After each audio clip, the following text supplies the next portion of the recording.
It's not live yet. Well, it says live now. It's live. It says it's live. I think we're live. YouTube will take a second to catch up. No, YouTube now it says live and it's giving me a timer. I think that's when it's live. And then after live with a timer, it should give me how many people are in there.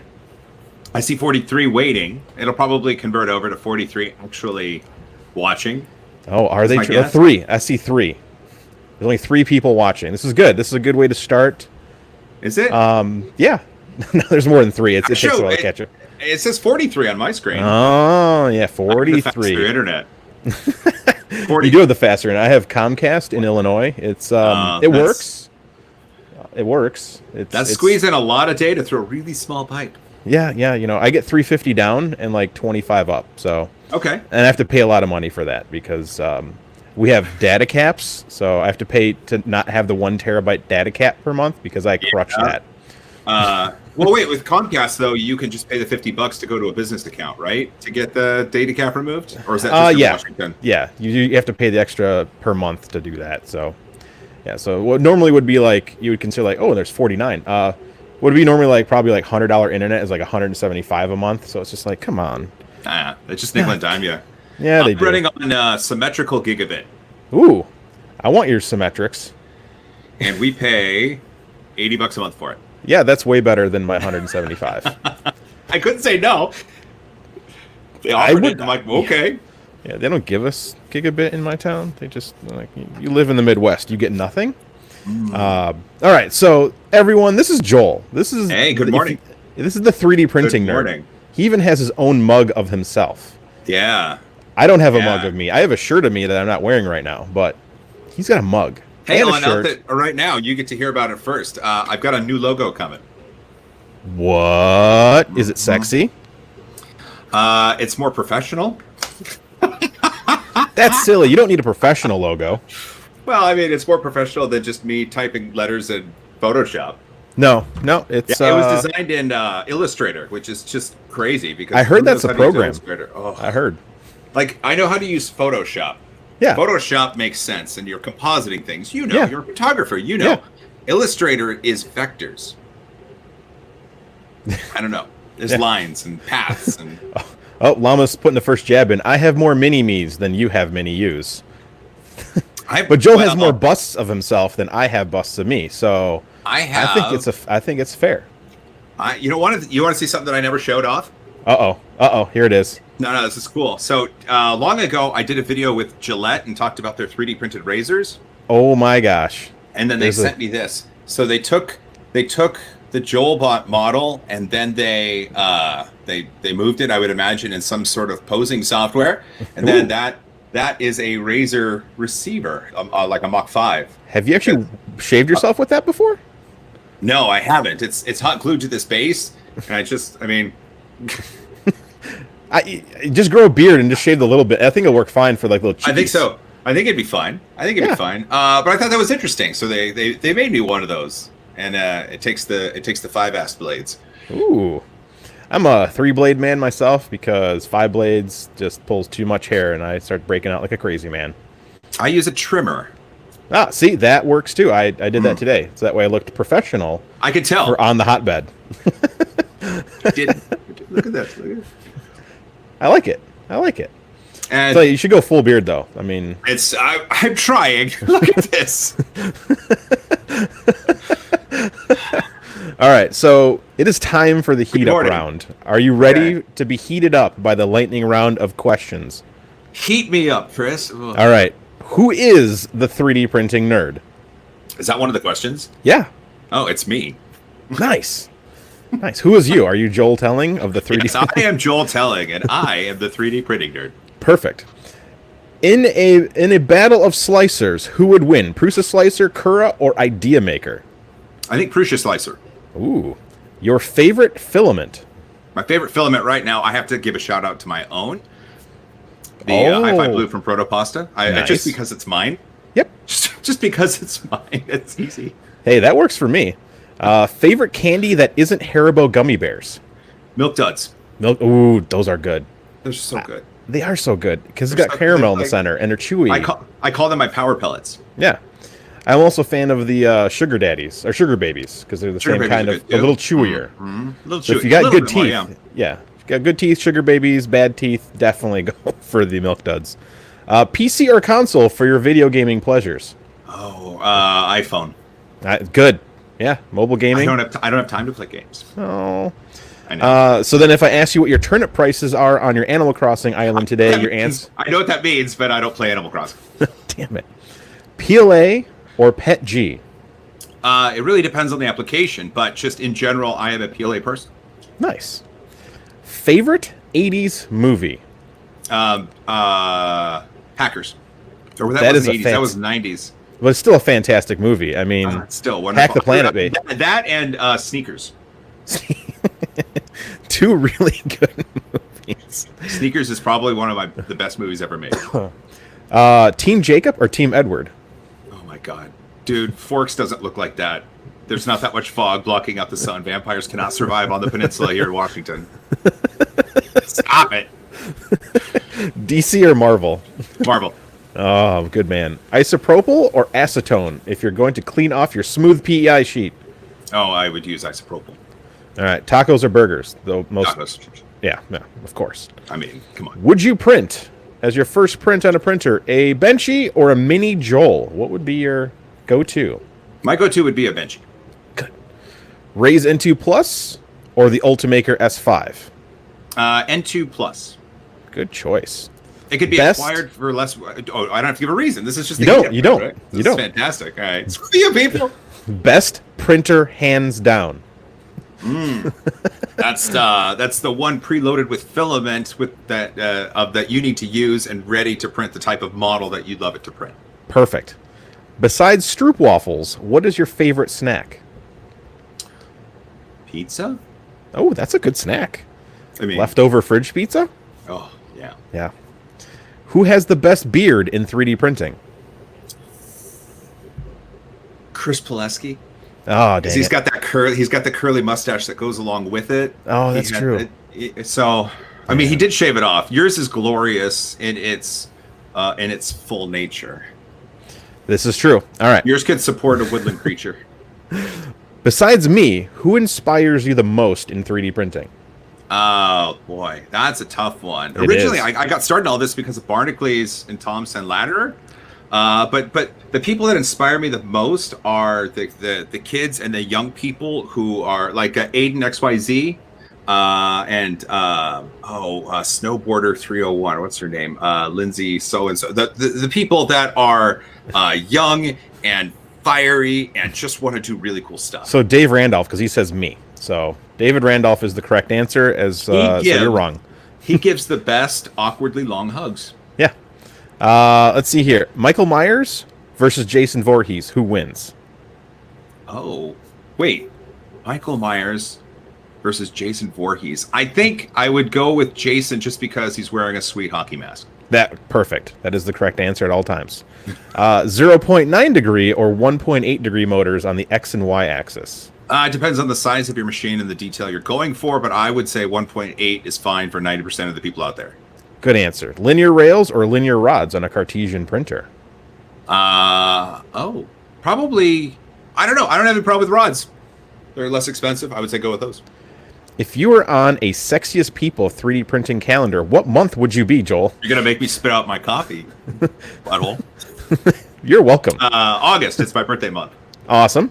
Best infill pattern. Oh, I am a big fan of gyroid, though exposed is honeycomb. Perfect. Let's see here. Who would win in a content creator battle royale? We're talking to the death. To the Chuck, death. Angus, or you? Chuck. Absolutely. That guy's older than us. He's hardened. He's seen more. He's lived through more. His one of his sons is an all-star hockey goalie. Like, that dude can take a hit. I don't deny it. Plus, he survived Pooch's crash test. So. Oh, yeah, he did. He did. Yeah. Should everyone watch the 3D printing nerd? Absolutely. I think so. I mean, Yeah. give it a shot. See what you do. All right, so if everyone doesn't know, this is Joel telling. For me, Joel was actually one of the first people I ever watched when it came to go, hey, I should buy a 3D printer. along with, of course, Angus and Tom and the other, I don't know, there was like a quattro of the original, like OG team of 3D printing content creators on the YouTube. This is before the 100,000s, before the silver play buttons. This was back in the day. Yeah, this was back in the day, you know. So, you know, we all know you as a 3D printing nerd, but what got you here? What created the 3D printing nerd? Let's see. I've always been a nerd, right? I've always been a nerd. I've always been just this nerdy dude. Like, I played with Transformers, G.I. Joes. I used to use all of the masking and duct tape in the house because I would use cardboard and fold it into these massive G.I. Joe forts. And I need this to be a channel. I would use a string for trap doors and like garages that vehicles could park in and stair. It was all built out of cardboard and masking tape. And so one year for Christmas, my parents just got me a plethora of tapes, and it was actually kind of cool. So I've always loved making and thinking outside the box, and just kind of and just going forth with the purpose of doing this will be cool and I will like it. And so as far as 3D printing goes, I think it's really just an extension of that childhood desire to make and create. Yeah. And it's crazy how much a digital object existing in 3D space can affect your mentality and how much you care about it. It's crazy. And so for me, I'm seeing that. I mean, I'm an 80s child, and so seeing all of these wonderful things from the 80s and 90s that people have been digitally designing and then 3D printing and then finishing, and it's wonderful to see, and it just makes me feel good. So that's kind of where I came from, just a place of wanting to create cool stuff because I would like it. So you are a nerd. I am. You let it out. We're all literally let. I let the nerd flag fly, right? That's the thing. But I like cool stuff, and I like to share about it. And there we go. That is the truth. If no one's ever seen, if you're in one of the 94 people in chat and you've never seen the 3D printing nerd, go back to the very first episode and work your way forward.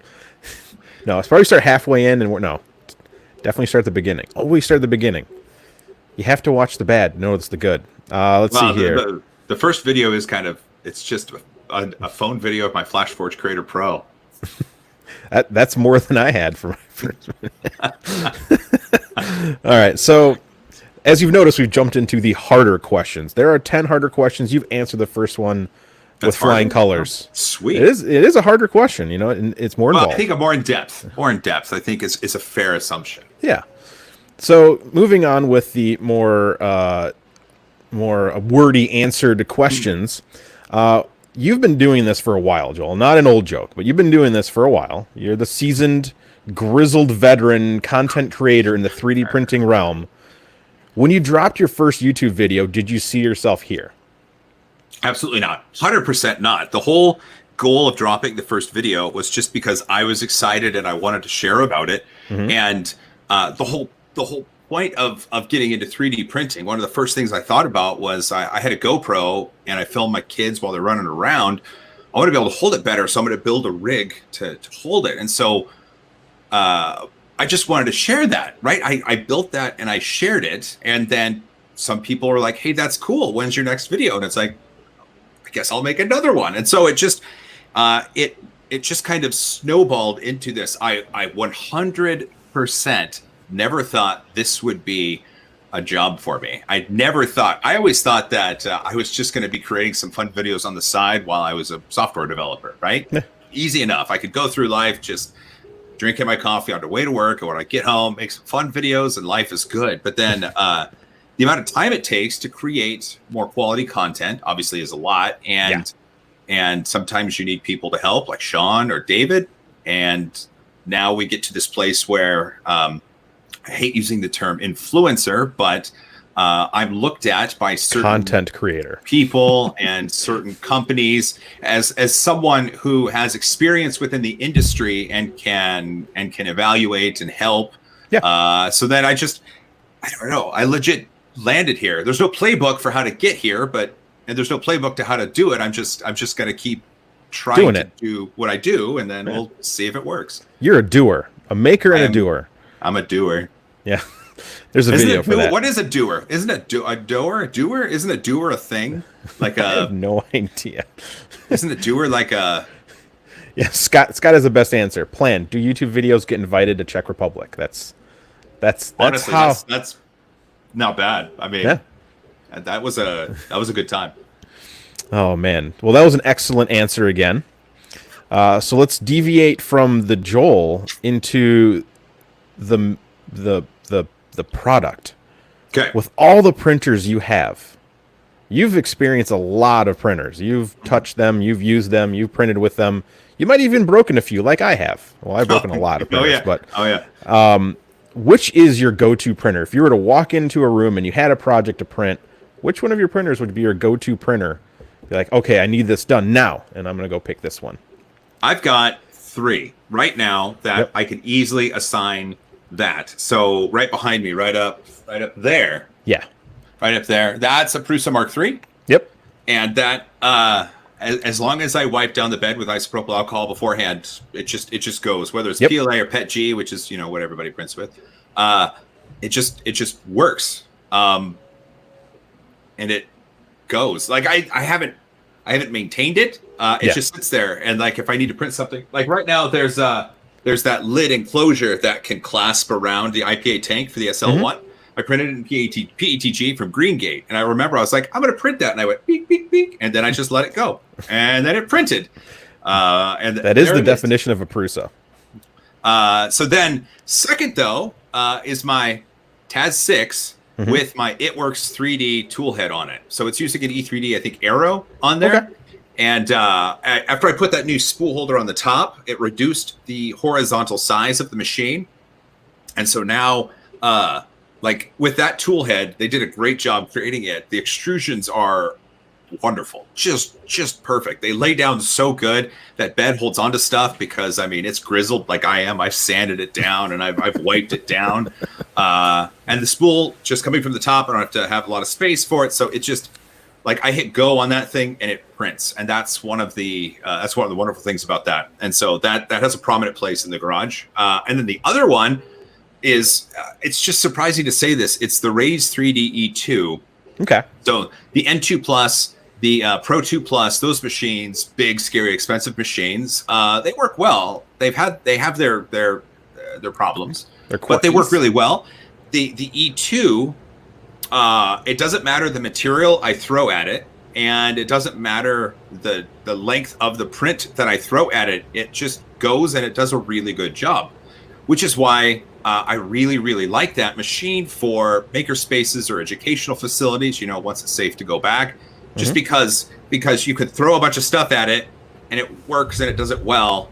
And it's enclosed, so it's going to filter the air and it's not going to fail, at least in my experience. I mean, I've run thousands and thousands of hours on this thing, especially printing the face shields, and it just worked. Like the only thing that's failed is the build tech, which I then replaced. Yeah, bed sheets, man. So many bed sheets in the market. I know, so many. But that's my 3. When you have so many, or you've experienced so many, you have multiple go-tos depending on what you need to print, how long the print job is, all that sort of stuff. So unless you're crazy and start building all of your own printers, and they're all basically the same printer.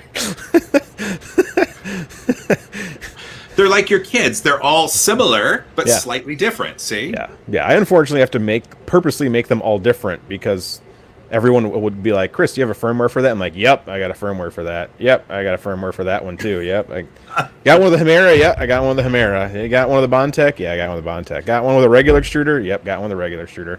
It's it's the fun stuff."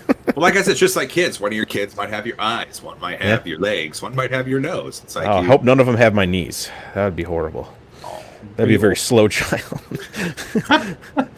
Dad, can I just get a wheelchair now? Like, yeah, sure, that's fine. I know how you feel. Print it yourself. Make it yourself. Just lock him down here like Monkey. Monkey, just keep printing things. Here's a good one. This one. I came up with this one, and I love this question. All right. So, Joel, the 3D printing nerd, you've done a lot for the community and charity. Mm-hmm. What are your most memorable moments when it comes to giving back? I like that. In most recent memory, one of the things that I fell over laughing because it was so amazing. I think it was a little over $1,500 in that Mario cube that I was giving to Seattle Children's Hospital. And I counted up the money, and rather than take it down, I just put it in my account, and then I did the digital donation on their website. Mm-hmm. So $1,500. That's great, right? And it was during a radiothon, which meant my buddy Bender, who's on the radio, he had corporate matches going on. Like a corporation would say, for the next hour, we will match up to $25,000 in donations, sort of thing. And so I made sure to wait until it was one of those times. So then my $1,500 became $3,000. Wonderful, right? Then I get this notice. So when I was at Adobe, you had to register via their internal digital platform the nonprofits you would be digitally donating to, mm-hmm. and it could keep an eye on those and then automatically apply corporate matches to them up to $10,000 a year. For some reason, even though I hadn't worked at Adobe for like a year and a half, 2 years at the time, it saw it, and Adobe matched my donation for $1,500. Sneaky. Sweet. And so not only did Seattle Children's Hospital get an extra $1,500 because of this, they got, I mean, Adobe, that's great. They love to give back. It's a good company. They do that. And it's not like they were going to say, oops, we're sorry. We didn't mean to give money to kids. So I gave $1,500, and that was all donations from the audience plus $500 for myself, I think it was. And then there was a corporate match because of the radiothon that was going on. And then there was that Adobe match that was never meant to be. So $1,500 donation turned into $4,500 donation. Oh yeah. Isn't that great? That is insane. That is insane. That's really my favorite story. I mean, the rest of them are, people give lots of money, whether it's in person, they give me money for stickers and I put it in the box, or digitally.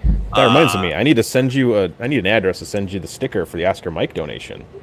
Oh, that's right. Oh my God. I remember that. Yeah, you did. Fun. Mr. $100 donation out of nowhere. We had to hit that benchmark. Yeah. Right? Yeah, the Joel telling benchmark of doom or prosperity. Prosperity. I don't know if doom is really, I mean. I like doom. It's a good word. It's a good game. You play it on your calculator. Yeah. I did.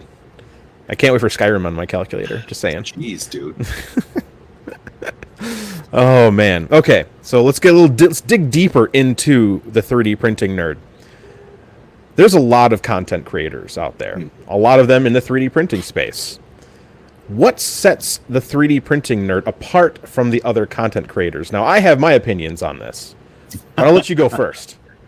I like to think that my content is different in how I present it and my place in the world of how I'm presenting the information. And so I'm coming at things, obviously I'm a dad, I'm a husband, and so there's very specific ways that I say things in that I hope that people like me are able to get that knowledge and to be able to consume it and to be entertained by it. But then I'm just generally, I think, a general nerd. I mean, there are some things that I can dive deeper on knowledge-wise, but over the grand scheme of things, like I think I have a wide, not necessarily deep everywhere knowledge base, and so. Let's take for example Angus Maker's Muse, right? He is an industrial designer. He's what is it? He's like 30, I think. I don't know. He's a young kid, but the way that he's able to approach his content creation comes from his schooling and what he's learned, and he's able to explain engineering principles because that's what he's trained in, and people flock to him for that, and it's wonderful. So, but you take someone like Chris Russell, Practical Print, right, Krusty? So when he's talking about his prints, they're coming from a place of wanting to make something that's practical or something that can kind of get used or solve a problem for him. And so as a person with older kids, he's and his place in life, he's trying to solve certain problems, and so it makes sense for him to talk about his content in a certain way. For me, I'm just I think that I'm just trying to bring joy from my side of the world, and hopefully it's inclusive and love, and it's just wanting to be excited about things. Again, I'll always try to defer to those who know more about a certain topic, but I think generally, I think my content is just a result of my joy for liking things and my want for humanity to know more and be excited about learning. That is the 3D printing nerd. Now, I've said this thing a million times. Joel is the content creator who gets us all excited about the 3D printing space. You're the guy, like, again, I watch your videos. There are very few content creators that I watch that are what I consider like the Joel, the general, hey, check this cool thing out. This is cool. Look, it's awesome. And that's what you bring. You bring that excitement level to the general populace. They might not be interested in 3D printing, but they should be after watching a 3D printing nerd video. And that's where and I can literally attest the fact that your popularity is because you become, I don't like to say general because it's not. This is a specialized hobby that very few are interested in, but there's a lot of us. It's not like, it's not like fishing or hunting. It's not like that. It's 3D printing. Like, you have to have some love of nerdy techie stuff, because sure, the general populace is like, I need a printer. They're not like that. I'm Joel, the river fishing nerd. Just doesn't have the same. Yeah, it doesn't. It really doesn't. It. No, it doesn't. But there's a huge population of fishermen. But I'm ready for that channel. And I've said it's like you bring the joy. Like, every one of your videos is happy. You don't sit there and you don't bring out the negatives. You find all the positives in the things that you're reviewing or looking at or testing, sure. which is good. We need that. Like, that's something that I wish there was more of in every content. There needs to be that someone who's kind of like the all-encompassing goodness that is the like the hobby, and that's our Joel. You're our goodness. You're the heart of 3D printing, Joel. I have a very specific dad brand of 3D printing. Yes, unless you're Brian Vines, then that's super dad right there. I mean, let's see if I can kick up. See, I got my socks on. Oh yeah, he's got New Balances and long Argyle socks and some shorts. Are those cargo shorts? You'll see these. Me and Fotis are working on something, man. You're gonna some 3D printing nerd shoes. You're gonna. Oh, it's just. We had to make sure and get the detail about the shoes right. That's all I'm gonna say. I approve. So, we know what sets you apart now.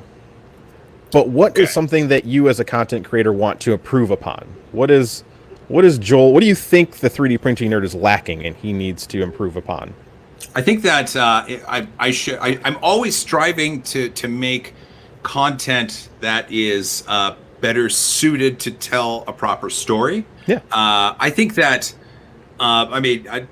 technically, better camera angles or better close-ups or better lighting, or there's all that stuff to work on.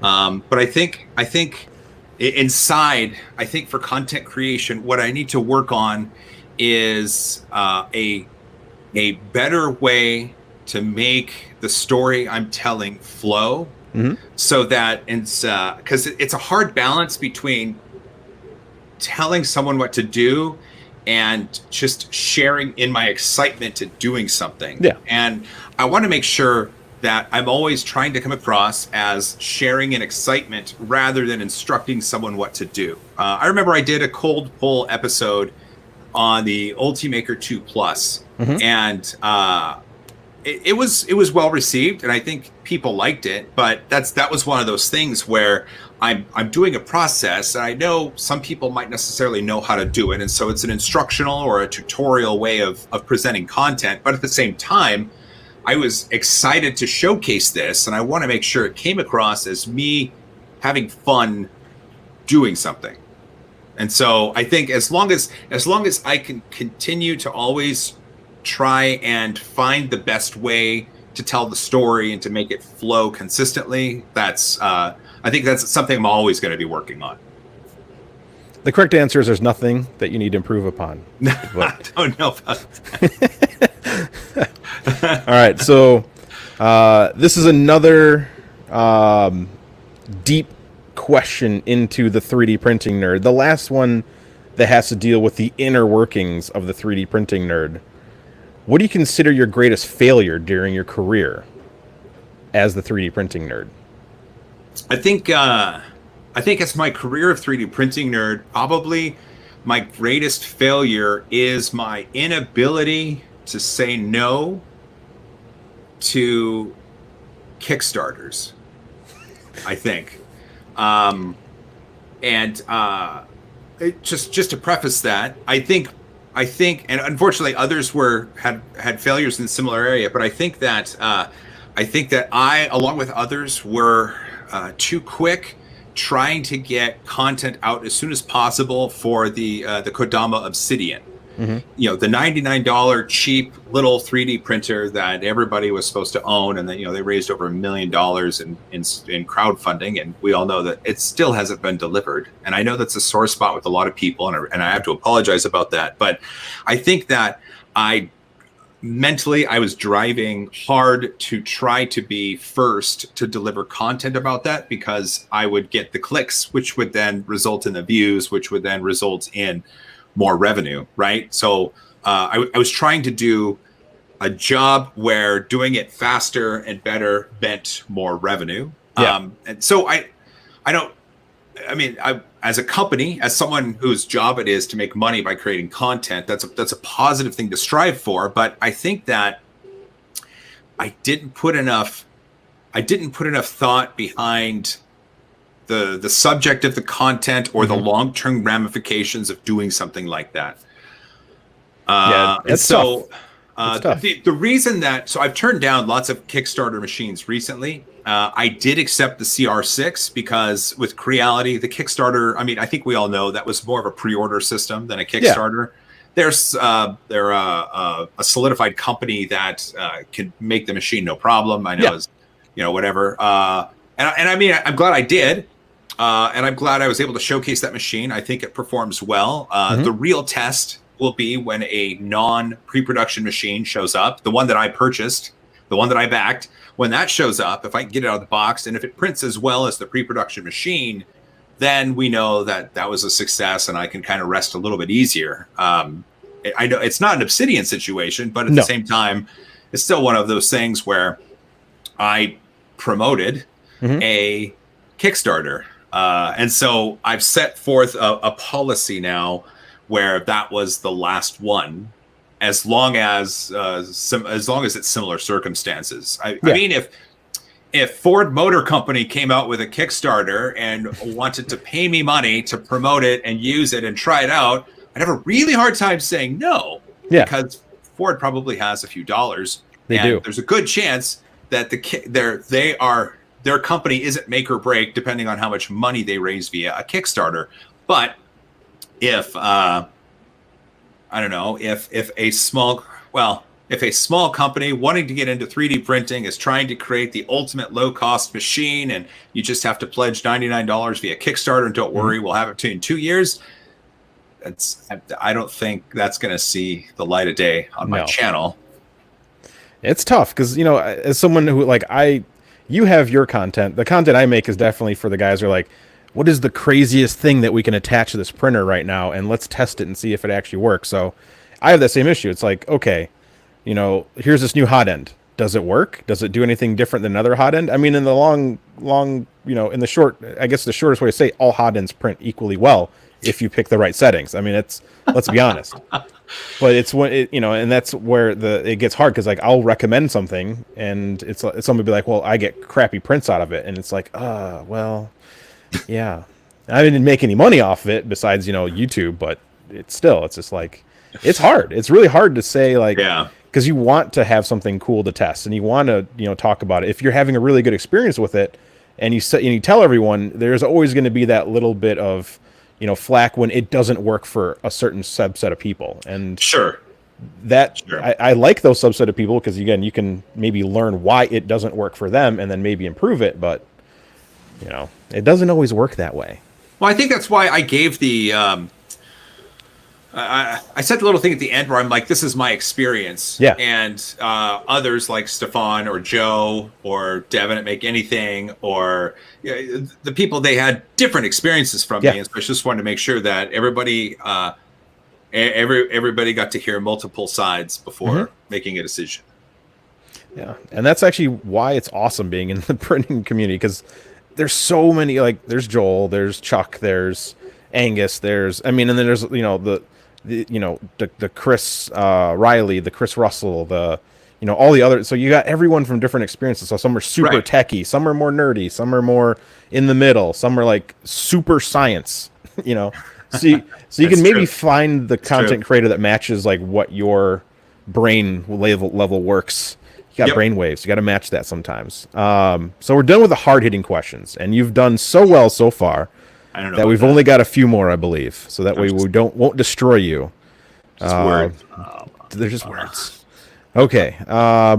So you've printed so many things. There has to be a few favorites. What are your favorite prints? Oh boy, that gets super interesting. And let me tell you something. So even now, and I'm sure you might experience this as well, the print of the thing almost gets like the experiences and your feelings and emotions during the time of printing it almost get captured within this print. Like there are certain mini Joel figures from Wexter that I've printed, and if I look at it, I'm like, oh, I remember it was on this machine, and oh, it was raining that day. I remember that, and I went to print on this machine, and I had the door open, and I could look out, and I saw it raining. Oh, and the dogs were barking outside, the kids were running around. Oh, so I mean, I do have some favorite prints for various reasons, but it's not necessarily because of the technical achievement. It's almost because of my emotions of printing it. Almost, I was like the emotions around the time that I spent in printing the thing. It's crazy, right? Is that weird? Do you get that? There are times like, I'll be printing something, just like it'll be like the first print off a new printer. Like when I started doing the bear stuff, and it was just like, this is the first like mini Chris I printed off of this, and I have them all, or people give me prints. Like I was with you and all those everyone else, and this is the wood mini Chris from Ethan Makes, and he gave this to me. So like there's prints I don't even mind that are my favorite, and they just sit over here. Mind you, everything gets moved off of my desk constantly. Like there's a Pocketeer. I love this print because of the hilarious time we had on stream with Wexter and everyone, and we had, and the Pocketeer came alive, so there's always a different reason. And like these speakers, like I love it because I'm just freaking out. I'm like, I didn't think this was possible. I'm over here like, I normally don't print technical stuff. I like printing the Fotis and the Wexter and Inspire and all those guys. I love printing their models because I love the 80s. So when they make a Punisher model or I don't know who made this, but the Kermit, again, I watched the show as a kid, and it means something to me. But this was like, wow, I didn't know you could do that. So now I want to do more nerdy technical prints. So you should. Yeah. Well, and just to make sure, so a few of the things, Daniel Norey and Anton Manson 3D printed me a dual color OpenRC F1 in blue and white, 3D printing nerd colors. And that kind of got me started on the kick of wanting to build my own and building the really, really, really big one. You did print a really, really big one. So that was kind of fun. Obviously, my Hairy Lion, that print is fun. That kickstarted you, bro. That was the big one. That was my first. The video where I put together the Hawk Moon from Destiny was my first quote unquote viral video. I remember it reached like 150,000 views back when I had just a few thousand subs.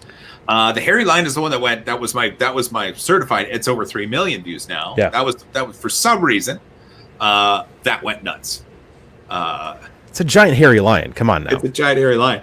There's one print that I have that someone gave me, and it was during a Fan Mail Friday segment, and it's a green octopus. You could actually see it in the video that I released yesterday. It's on my workbench, and it's a Red Bull holder. You can take kind of the top off, and you can set a Red Bull in there, and then you've got handles, and you can drink it. It's a big multicolor octopus, That's and awesome. for the life of me, I can't remember who made it, when I got it, or whatever, but it's survived multiple moves between the garage and my office and the studio, and I've always kept it. Like, for some reason, in my mind, I've always like this must survive. This is the thing, right? This is the special thing. Even though it gets set around, it gets dusty, sometimes the head falls off and I find it, that has to survive. And I don't know why, but I love it. I absolutely love it. 3D printing is so emotional. What's up, Kyle Davis? Let's see Kyle here. Davis with the $5. Yeah, $5. Make you holla. Thank you, Dave. Tacos and high fives. Chris, are you going to get tacos? I'm getting Cajun food today. My buddy is doing a photo shoot down at Starved Rock, which is Utica, Illinois. It's a bunch of waterfalls. You'd imagine there aren't waterfalls in Illinois. There are. There's a bunch over there. And there's the place called the Cajun Connection, and they make legitimate Cajun food. So, yeah. Like, dude, gator, like literal amazing Cajun food. And he's like, I'm coming back. You want anything? I was like, Cajun Connection, I will give you money. I've heard gator yeah. is bland-ish and needs to be flavored. Yeah, and Cajun food is perfect for gator. Yeah, I was just going to say, I mean, let's see. What food type has a lot of spices and flavor in it? What could we flavor this meat with? Yeah. Yeah, they've got hush puppies. I mean, it's ridiculous. So, like, they do crawfish boils. You're going to have a very good day. I'm going to have a very good day. And then I'll probably tacos later tonight. Actually, I had way too many tacos. The girl stopped over last week, and we bought 5 pounds. We went to the Hispanic grocery store. We picked up 5 pounds of actual taco meat, and she made it her traditional family style. And I still had 2 pounds of meat left. So for like the next 4 days, I was eating tacos every day, and it was worth it. Jeez. So, okay, dude. So we've gone from that. I've got 2 questions left. And then after the last question, we're going to jump to the round where the people in chat ask questions. Yeah. So are you going to moderate that, or do we? I moderate it, so I'll just pop questions in randomly. Because sometimes it just goes. Yeah, it goes too fast, especially with 131 viewing in the stream. So you're a major contributor when it comes to inspiring the community. How has the community inspired you, the 3D printing nerd, or Joel Telling? You almost said Nord. Yeah, I did. I like part of what I've always said. I do this to inspire and educate, all while having a lot of fun.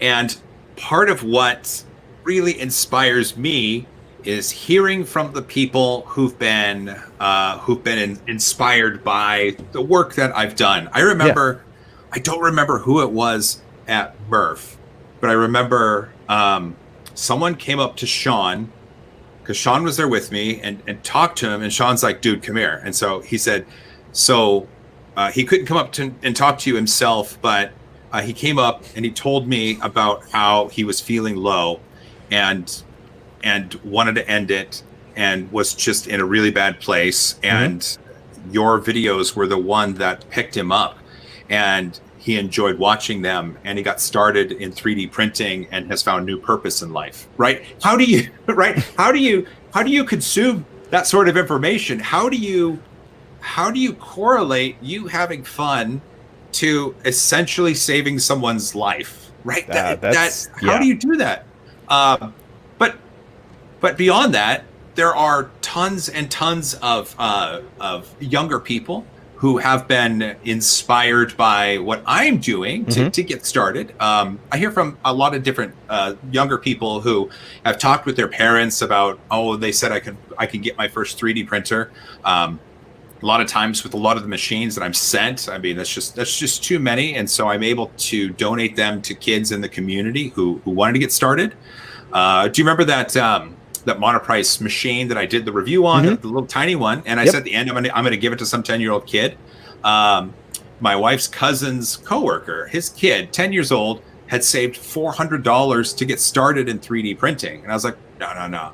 You here, have this, get started, and then kind of cut your teeth on it, and then we'll find you a better one and a bigger one and a whatever. Just let me know. I will help you out. I think the most inspiring things I hear are from people who have taken an interest in this hobby or in this this additive manufacturing method, this methodology, this way of life for some, and just found it to be super useful to them, and they've used it to add to their purposes in life. Agreed. That's why there's like 12 printers around here somewhere. So last question before we move on to the gauntlet, the community question gauntlet. Community gauntlet. Yeah. In the next 5 to 10 years, where do you see Joel Telling, the 3D printing nerd?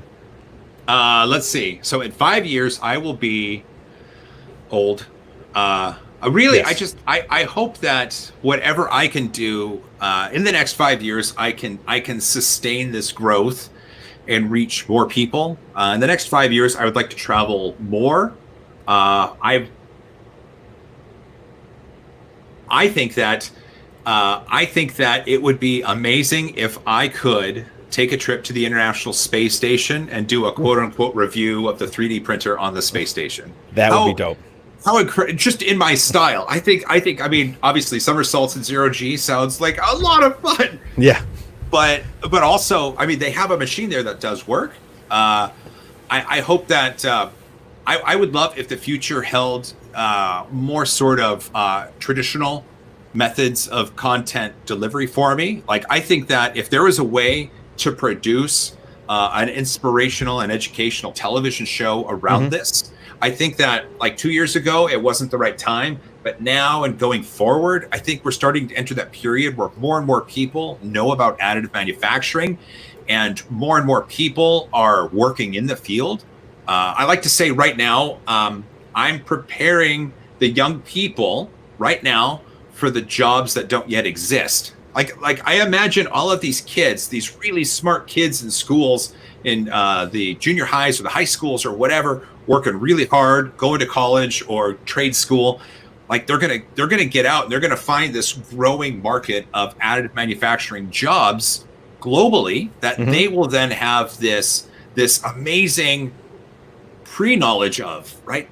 Tinkering in the garage on a 3D printer, you can directly correlate that experience with running massive industrial SLS machines. I mean, I've been to Siemens. I've seen the plants where they have these machines, and I could easily find hundreds of people with very, very good garage-based experience that could easily translate to that sort of workforce. And so, I think that if I'm looking 5 years out, I want to see a larger additive manufacturing workforce globally. I want to see additive manufacturing actively helping build a permanent colony on the moon. I want to see the ability to take more of the natural materials and places and using additive manufacturing processes to build some sort of sustainable housing. I think that we're going to see some incredible materials, and we'll be able to, I think in 5 years, we should start to see the big box stores offering some way to download product that you could print at home, thanks to new material. Like if Home Depot or Lowe's had a database of all the screw types and nuts and bolts that they have, and they offered those CAD models for those who want to be able to. McMaster-Card. I know McMaster-Card does. I know, but that's still niche. And so if we get into the next level of the zeitgeist and we have more of the big box stores, like if Amazon had a download section, or what if Amazon had, I mean, they sell 3D printers, they sell filament. What if they had some way, you can go search for anything there. What if anything there included models of a certain type? I know PrusaPrinters.org is great. Thingiverse, whatever. Colts 3D, My Manufacturing, all of those. But what if we started having product search engines that did the same things, but as model repositories? And I don't know the right solution for having those coexist in a certain way. But I mean, we're talking 5 years out. Certainly we can solve that problem in 60 months. If you put the right people behind it, you can solve it. I think so. That's what I want to see, Chris. In the next 5 years, I see myself in helping space. Helping to go to friggin' space. I see myself as helping to tell the stories of of those who have now entered this new crazy future job market and doing cool stuff. I approve of this message. So what we need to do is we need to get a Mr. Rogers of 3D printing featuring Joel Telling. So let's see. What was his show called? I just need to handle my shoe. I need to take off my shoe and toss it. Right. Yeah. Mr. Rogers had the shoe toss. And I have to feed and, fish. and you need a sweater. So we got to get you a sweater. I could do a sweater. I could 3D print trolley. Yeah. That'd be fine. Oh, that could be the show. Speedy delivery. You could print the neighborhood. Call it Print the Neighborhood with Joel Telling. Neighborhood. Speedy delivery could actually just be Amazon bringing me boxes. Here's another roll of filament. How are you doing today, Joel? I'm doing great. Speedy delivery. Would you like to hang out in my little pool? And you have a 3D printed. What's the mailman's name? It was Mr. McFeely, right? Yep. Yeah. I approve of this mess. Speedy delivery. There we go. Joel Telling on PBS. That one really amazing. I would. And then you'll have your On Space episode where you're like, look, we brought the neighborhood to space. Just know, right now, July 18th, this is the point that we all reference back. If I somehow say, hey, it's Joel, and I'm on the International Space Station, we can look back directly to this date in space and time is locked now. It's locked. In Doctor Who, there's certain events in space and time that have just been locked and they can't be changed. This is one of those times.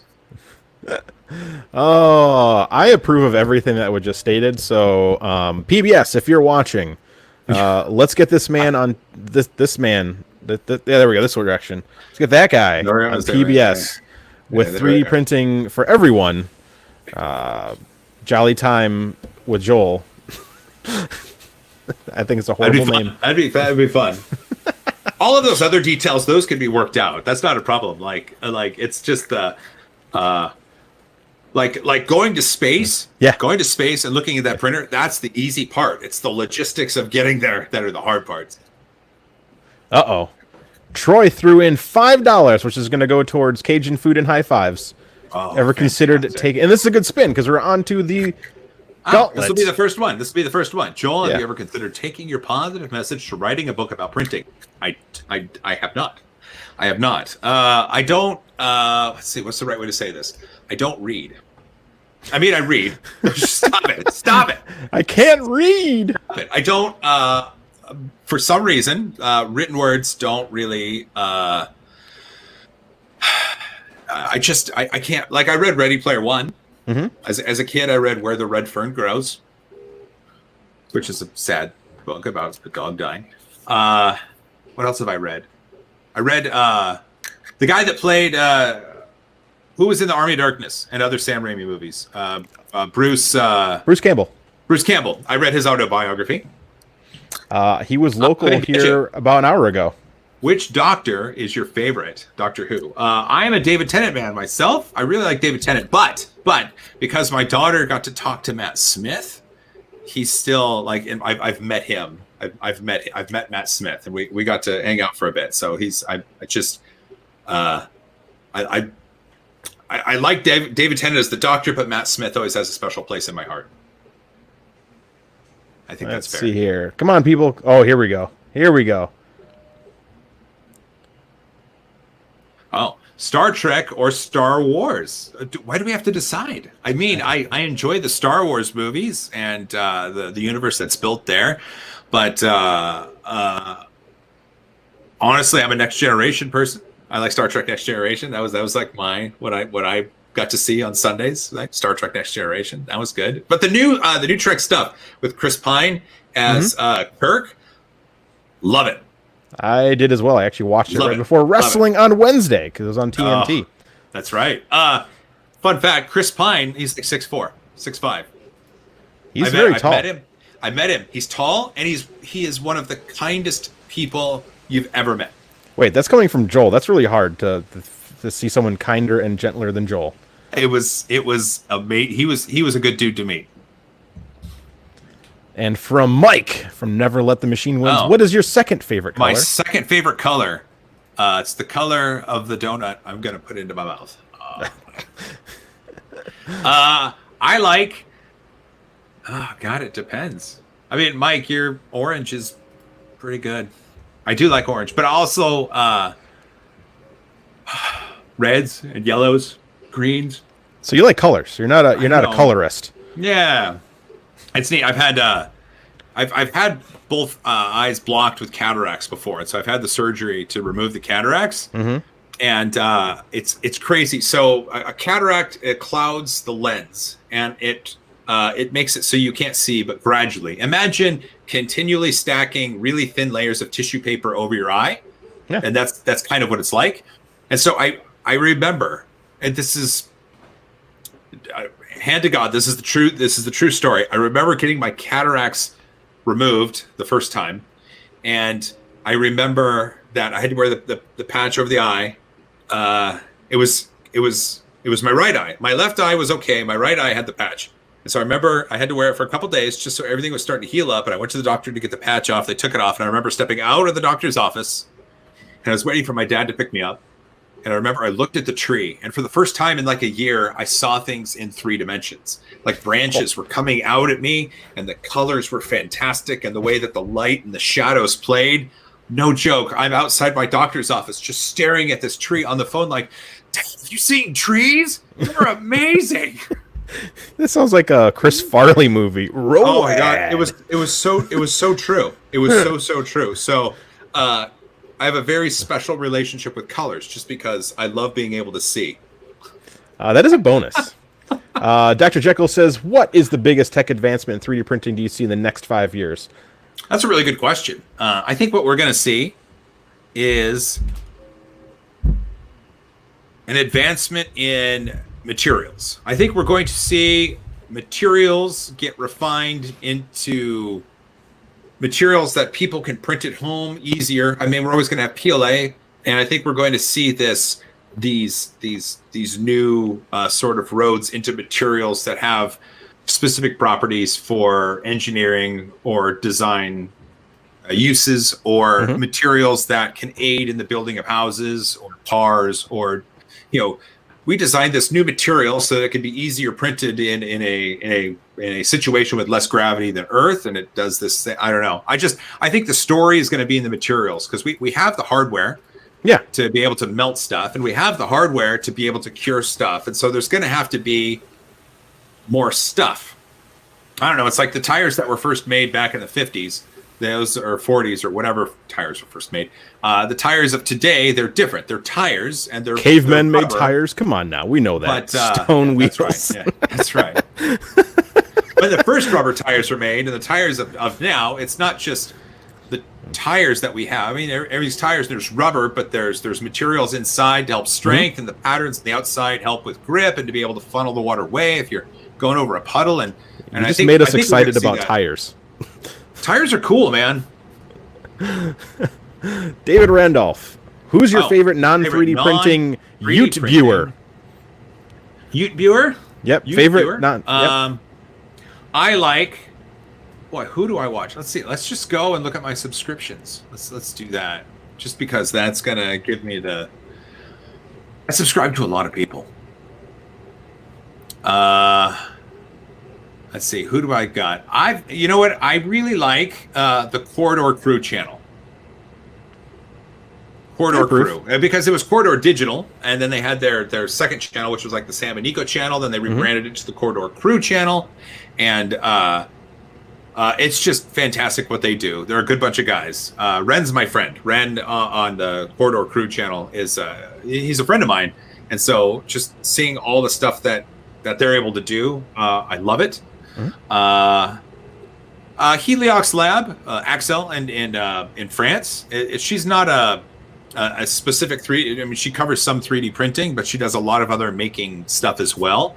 And I hope to be able to feature her on my channel at some point. Do it.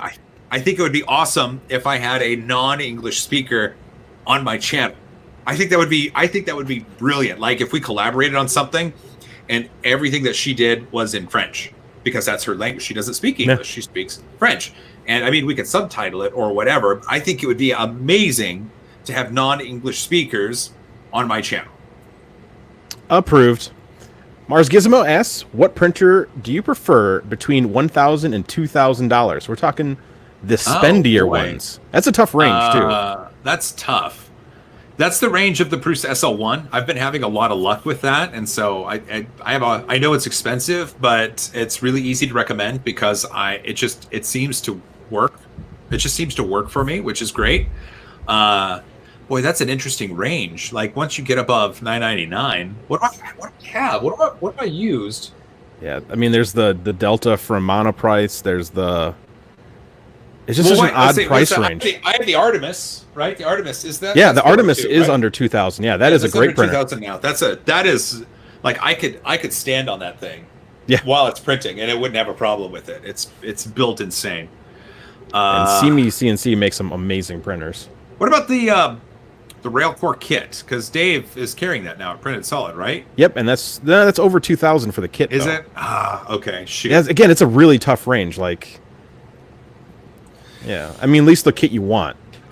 Boy, what if the CR6 Max performs as well as the CR6 SE pre-production model that I had, like that would be one to get.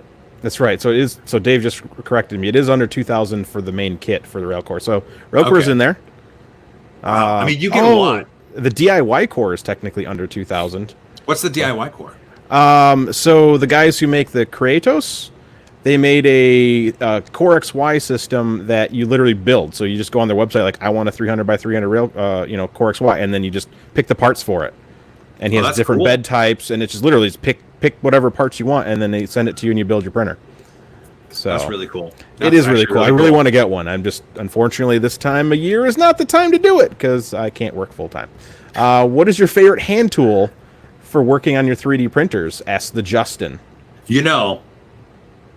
One of the favorite things I ever got was with the Zortrax M200, M300, one of those. But it is it's like a spatula, but it's super thick, so it doesn't bend, and it's got a nice sharp end on it. And you have a bunch of weight, and if you're trying to get something off the print bed, it works. It's like because the Built-Tech spatula is good. I mean, it does what it's supposed to do, and the way it's formed and where that metal piece comes out, it's good. This one though, it's almost like you've got a nice sharp end, and you have a bunch of weight, a bunch of mass, and you're just kind of hitting the part. And so not only does it get under it, but then it pops it up.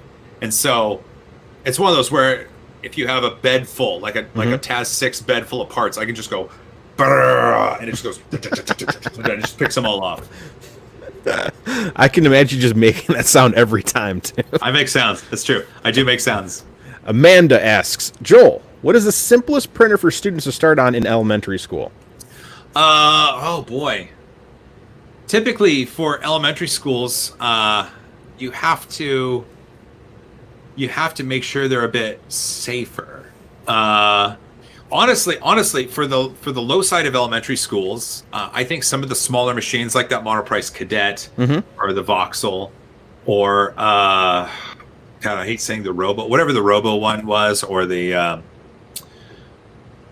losing it. It is the FlashForge tiny one, whatever the tiny one was. I think paying a little bit extra for a smaller build volume that's enclosed, I think for the low side of elementary is great. Typically, you're going to get machines that have that are certified, like certified power supplies, or was it CE designations or whatever it is. I'm trying to remember. I haven't had enough coffee, but really, because you're not looking for an incredibly large build volume for the low side of elementary school kids. I think you're really just looking for something that looks cool and can print fast, but in a small area, because prints are going to be done really quick. Yeah, Prusa Mini would be good. It's not enclosed. It does have a good power supply, but it's still. I think Prusa Mini. I think once you get into like second grade. Yeah, second, third grade, because kindergartners, I think you want to give them the tools that inspire, but I mean it's not like a fully fledged massive machine. It does very specifically small parts, and it's enclosed. Yeah. But I think they cut their teeth on that, and then they recognize how they worked on it, and as they go to the next grade, and then we just kind of get them going. Because in the 6th grade, at this point, if we start them that young, in the 6th grade, 5th grade, whatever it is, at that point, then we can have large, not enclosed machines because they've learned that you don't touch the machine when it's hot for the last 4 years, and you can then have these things that build bigger because they have a little bit more patience than a really young child, and hopefully you can have more of them in a classroom and build more things. That makes sense. Kind of progress the printers as the child progresses. So as they become you're not going to teach geometry to kindergartners, right? You teach them simple and then they look at you like. I mean, I would love it, but is it nap time? But if you reduce the things you're trying to teach, like in math, right? You're teaching simple things, and then you graduate to more complex things. Just with like 3D printing, you could start with the smaller machines that are easy to learn and pick up, and then you move to the larger, the faster, the better. All right, Pooch is in here. He wants to know what your thoughts are on the new series Picard. I've watched the first 5 episodes, I think 5. So you love it then? It's okay. I don't want to say it's weird. I don't want to say it's good. I haven't finished it. I want to wait and finish it. It holds my attention, and I enjoy watching it. I just don't know yet. I don't have a proper. I don't have a proper set of data to make a judgment yet. I need more. I need to watch more of it. It's on my list. Bob wants to know, what would you print with a roll of the new Jessie Fluorescent Brown? Fluorescent brown. Well, a fluorescent brown poo, of course. There is a poo cocky out there. I know. Well, one of the reasons. So when I had my machine, one of the first things, like years and years ago, one of the first things I did was like, I'm going to make money with a 3D printer because that's what people should do. And so I designed a poo emoji cookie cutter, and I printed it brown, and I sold it for like $3. And so, why not? Right? Why not? Why not? I could print a bunch of fluorescent brown poo cookie cutters. I'm okay with this. Joss wants to know, Mini Joel or Mini Wakaki? It says Mini Joel of Mini Wakaki, which that would be weird too. That would be very. Actually, I think that's just a Pocketeer inside of a Joel Mini. That's right. I keep my Pocketeer in my pocket because he's a Pocketeer. Pocketeer. Ooh, stealing the sample. It's mine. Do you think there'll be any new kinematics being designed? Asked the Kyle Davis. The Kyle Davis. That's a super interesting question, right? I want to say, like, I don't think so, because we have a decent amount to choose from, and there's lots of cool ways to make stuff currently, but, someone in some place is thinking up something awesome that just hasn't been released yet. Marlin or Rep? I'm a Marlin fan. Shout out to Scott. Wait, Scott's is 3D Geodon asks, how did you meet big-time producer David Tobin? Oh, my buddy David. So, years and years ago, I had a friend who had dated him years and years ago. And she was like, hey, my friend David down in LA, I think you guys would get along because you do photography and he does photography. I'm like, yeah, I'll meet him sometime. So we met up and we just hit it off, and he's been my friend ever since. He worked on lots of cool shows down there, and I was doing YouTube stuff, and he's like, if we ever get to a chance where I can help produce your YouTube show, I think we should do it. And I was like, that sounds like fun. And yeah, it works out. He knows lots of people, and that's how I've got connected in certain areas. And that's amazing. He's a good dude. You're a good dude. Brandon Allen asks, have you printed the new Dow OBC filament yet? I have not. Well, you got to call it 3D Fuel because they have some Dow. So basically, if you haven't heard about it, it's a new flex filament that doesn't absorb moisture. They don't even have to dry the filament before extruding. Really? So unlike TPU, which you better not leave out for more than 5 minutes, yeah, I know. This stuff apparently you can just leave it soaking in a tub and you can continue to print out of it. Really? And I have a roll of it. I just haven't gotten past. I will have to look at that because that sounds super interesting. Yeah. I'm okay with it. RC Maniac. Do you think there will ever be practical filament recycling? And I have an answer for that because I'll be testing something that I believe will be the future of recycling filament. Really? Yes. I think that we have to get some sort of in-use process at the industrial or professional level for filament recycling that will then have to trickle down into the consumer level. I know I've got a 3Devo machine. I have a bunch of PLA that I need to grind up. I'm actually going to send it to them because they have a way of doing that. Like if I had a center close to me or machines in a store where I could just go dump a bunch of my PLA filament in, it would grind it up for me. And then I would be left with a bag of filament and then I could take it home to my machine. I think that's one step. At getting there. But I think that,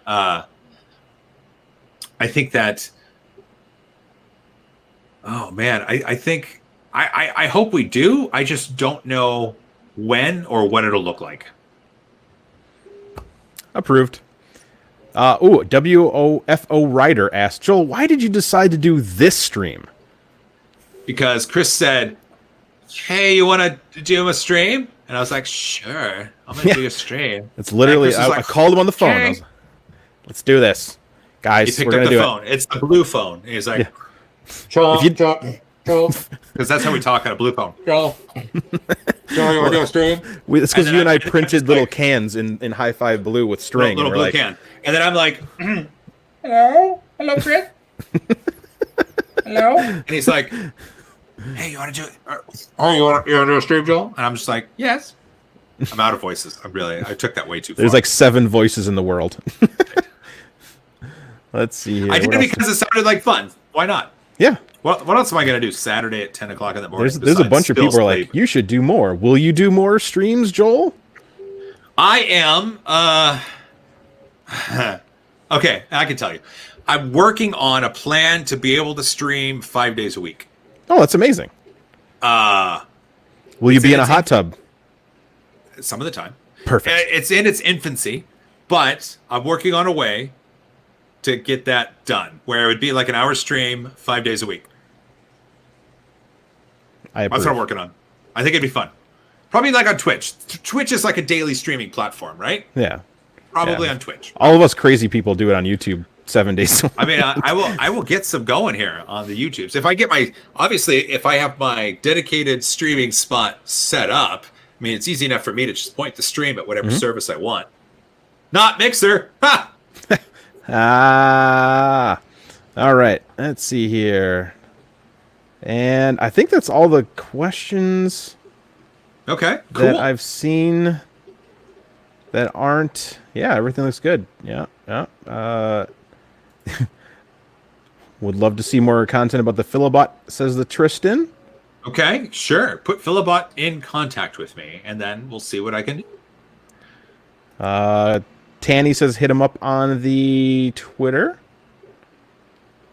Okay. 3D Fueler. 3D Yeah. Fueler. He is the man, the myth, the legend behind extruding 3D fuel. Well, he was. 3D He's now moving fueler. up in the business rankings. He's now nearly customer support / I create cool filament guy. Oh, okay. He'll get you some of that OBC. Oh, I see what you're saying. Okay. Watch this. I'm gonna ping him. I'm gonna do it. Paying John Max That's is hot tub. Okay. Everyone wants to see Joel in a hot tub. I don't see why not. I don't. Well, we have a pool. We have an above ground pool.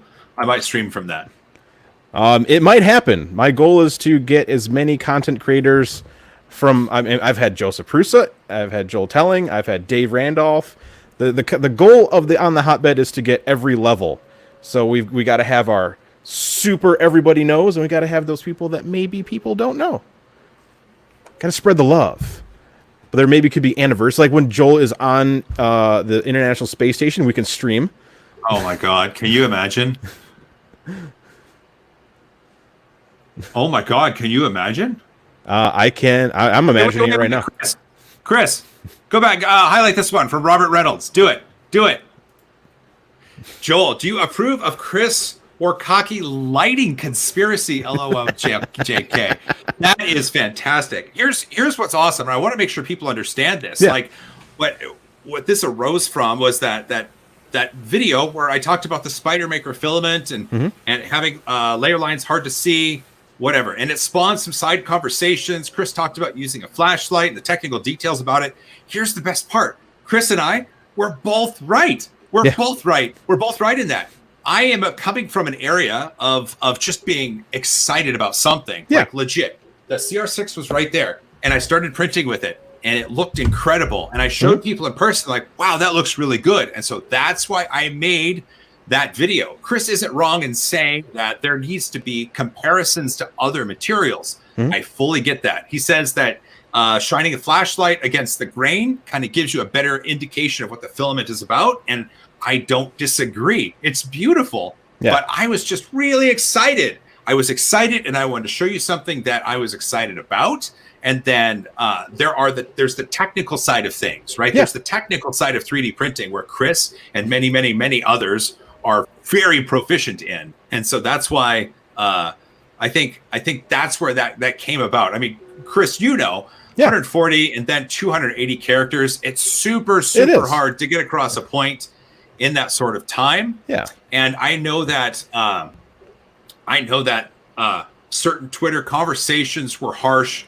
I hate seeing that on Twitter, but at the same time, it was born of people thinking that we were kind of going against each other. No. And it wasn't that at all. We're approaching the same thing from two different sides, and both sides are wonderful, right? Yeah. The side that you come from, the modding and the testing and being able to get just a technically great print, it's beautiful. Like the models that you and others who can get their settings to a certain point, it's just wonderful to see, right? And what's great is, I think that by me being excited and being like, look at this stuff, this is cool, I'm excited about it, then it inspires people, hopefully, to then do that themselves. I don't know. I'm just... I was excited. I didn't think it was a conspiracy. I was just like, no, this is what we do. Yeah, and that's... again, like a lot of people are like, why are you picking? I'm not picking on Joel. Like Joel and I have had conversations, and we've had the same conversation before about like, there were people like, this is one of the things that as a technical hobby that I disapprove of in the technical hobby space is people assuming that, there's a lot of videos that you'll see like, look, this printer makes amazing prints, and then people get it and they're like, why aren't my prints amazing? And I don't like that part, because there's a lot of that, like everyone's expectation is here, when they see something new or a brand comes out with a new thing, like, and they're like, look, if you add my special sauce to this, you're going to get this, and then someone doesn't get that. And I don't like people feeling like they were hornswoggled or misled because they didn't get that result. And I want them to be able to figure out why they're not getting that result. So when someone says something like, oh, I knew that tuning your profiles wasn't correct, and I'm like, let's not come to the assumption that we should never tune, because you could buy that same printer and use that same filament and not get the same result. So there needs to be an understanding that, yes, you can get amazing things, and that's what you bring. You bring the fact that you can get great prints. And like I said in discussion with everyone, it's like, Joel knows that you can get great prints from every single printer. Like, I don't think there is really, it's like photography. There isn't a bad digital SLR out there on the market. They're all good. They will all print. They all will. Hey, my original Digital Rebel did a great job, man. Yeah. And that's how printing is now. There isn't a bad current model printer that's just like so bad you can't. I mean, there probably are, but we're talking about like Creality, Prusa, the main brands. You're going to get good prints. Yeah. And that's just my argument, is not my argument, but my thing that I don't like seeing is people going, because they'll comment like, oh man, now I have to buy that printer because it's going to print so good. And then it doesn't. And then what? Then what is the next? What, if they're not getting that result, we need to help them get that. And that's where, I want to see. It's like, oh, you might not get this, and having a comparison image is important to me. Like, I like to look at things at the layer level and go, oh, absolutely. If you're not getting this is why you're getting that. Well, and part of what, again, I just made that video Yeah. because I was really excited, right? Yeah. I was like, this And is you cool. should be. It's a really It was cool printer. I'm excited for the 6SC. I'm like, my only bit is I don't like the Kickstarter. Like, I don't think that was the best, because they literally, the next printer they made, they had their own pre-order on their website. I'm like, why did you do a Kickstarter if you have the ability to pre-order? I have a few spools of the Spider Maker that they Yeah. sent me for review. I want to send one to you because I want to see what you. I was going to order some anyway. Because I just really? tested out some. I don't know if you've seen this stuff. This bougie hipster filament, the Graft Milk. Jeez, I don't Yeah. know. I don't know. Yeah, this is the box it comes in. That It's very came from bougie.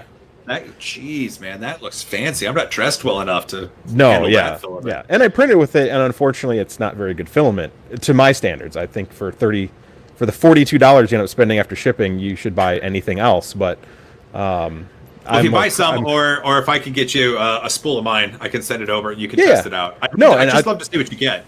yeah, and I was actually going to order some because I unfortunately, like a lot of people know, I only buy USA made filament. I've been on a kick.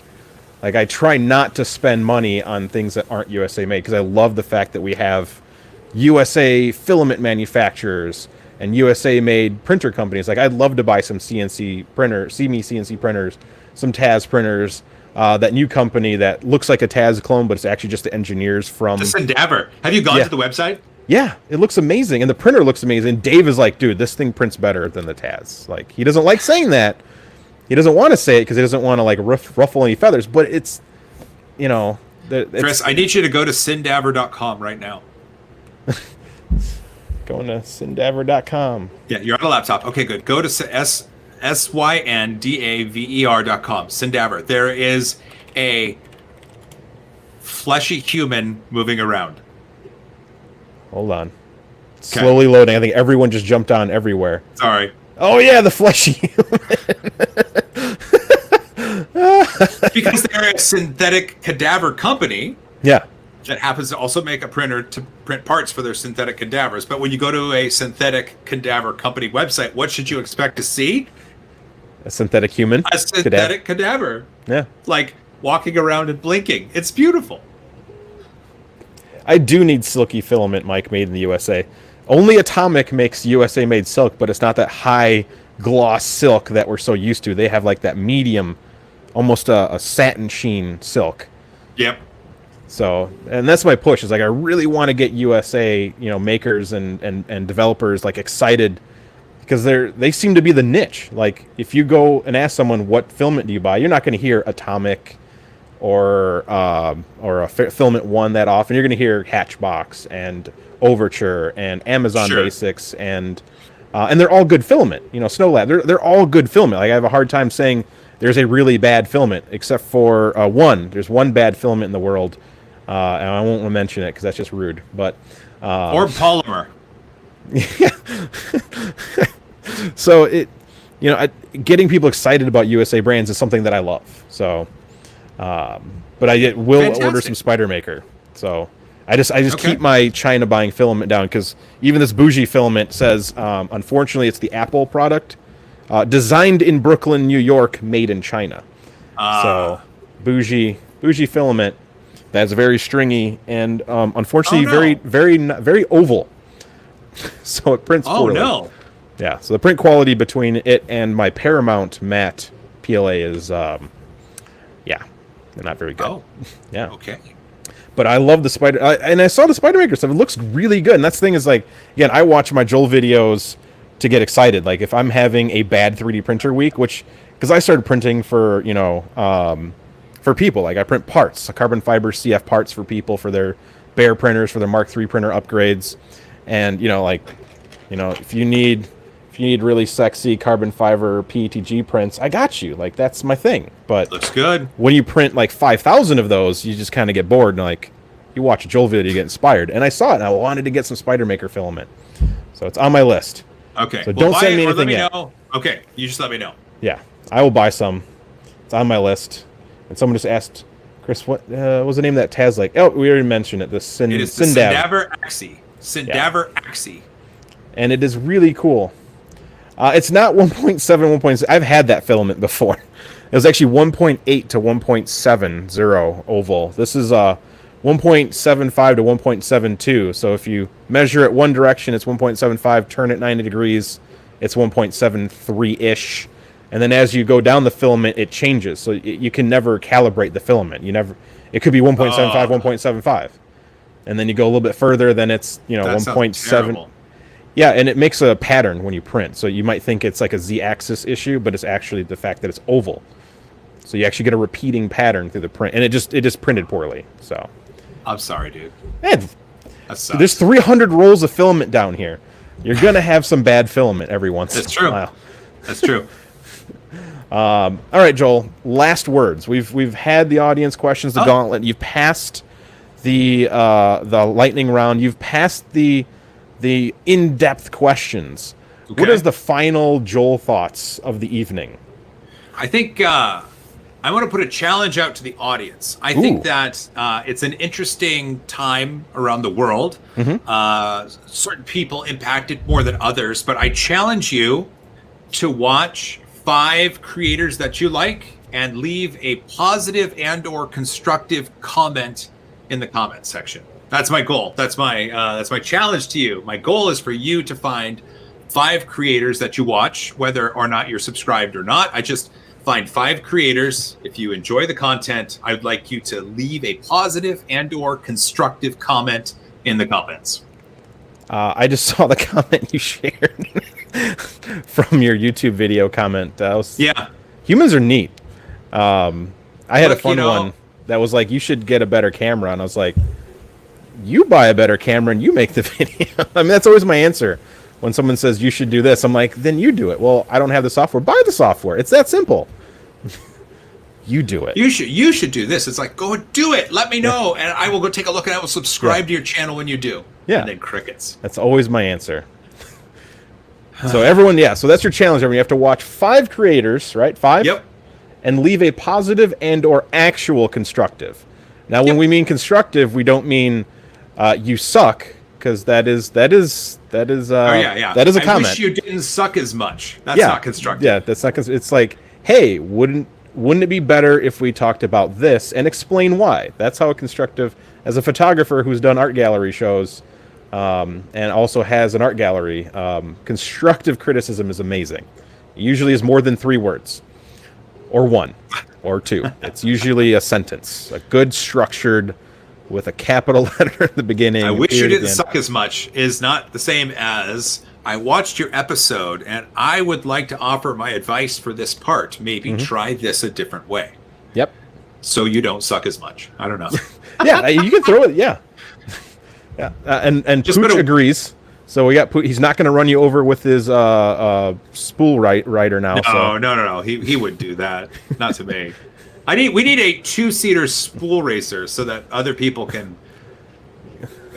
be there along with. I think that'd be fun.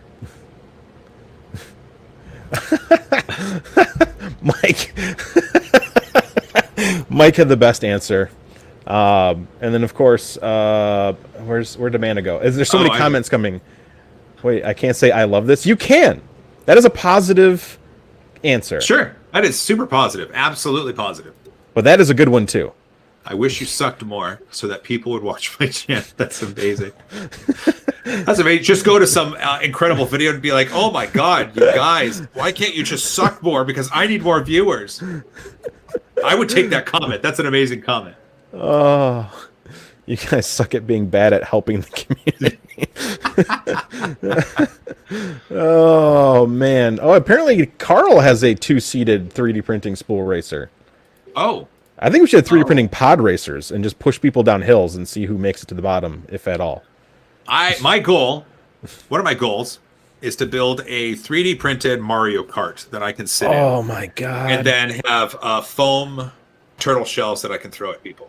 I remember watching a video like 3 years ago on the YouTubes, and it was a gentleman in a go-kart racing in the actual city throwing plush. Oh, I've seen those, yeah. Plush turtles at people's cars. I'm like, yes, my dream. You're living my dream. I'm gonna send you a video of what I think the next spool racer should be. There you go. Oh boy, it's being sent to your private Twitter messages. My Twitters. This video I watched 20 times and I almost peed myself every time until I got bored of the video. But enjoy it. So on that Hey, this note, was a fun show, dude. this is a fun show, right? I had a good time. Did you have fun? I had a blast. I got the fangirl on Joel again because I got to see you once in person. I know. At Murph last year. You drove me, Garrett, and Chelsea to the bar. Yep, that's what I do. I am a very good driver. I enjoyed it. Oh, Yeah. Thank you again. Oh, I think I said thank you again. I think I said thank you at the time, but I'm going to thank you again. And I thank you for the hospitality. You treat all of the community as equals, and that is an amazing talent. I do. I do not have that ability, but you do, and I envy you greatly for that. We are all working on that part, though.